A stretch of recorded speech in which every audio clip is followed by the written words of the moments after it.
So we've just started by drawing the initial hairline.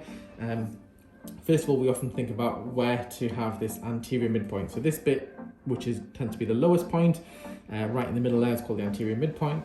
And often we start, when we're thinking about the hairline, is thinking about where that point should lie. For this gentleman, it's pretty straightforward because actually this anterior midpoint hasn't receded. Sometimes when you have more aggressive hair loss, it might have receded back here, and you've then got to decide on where to have this. So at the minute, what we've got is we've got this line, if you can see, pretty much where the hairs already are. So we don't need to alter that line. But as I said, if the hair had receded somewhat more, then we might be thinking, well, where do we draw this initial point? And if you have a look here, so we have an anatomical landmark here called the glabella, which lies in between your eyebrows. And normally what we do is we just do that and draw, use a ruler, and an anterior midpoint should lie anywhere between 7 centimeters all the way up to 10 centimeters. So somewhere in that line. Now, if someone's receded quite significantly back, then we may consider a more conservative approach, and we may have a hairline midpoint as high up as 10 centimeters potentially.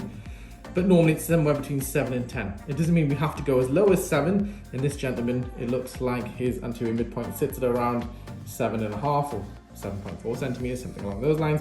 But we don't necessarily have to bring it down. That's always where it's been. We don't need to make it look unnatural. But what we would do is always try and avoid going below 7 centimeters to give an unusually small forehead.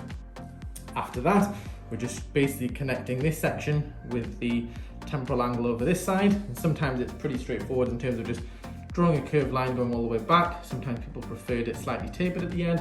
It's a bit of a personal choice. And normally, if I'm doing it and unguided by the patient, then I would normally just have it coming round, having it receded, and have it slightly tapered at the edge there just to give it more of a natural appearance.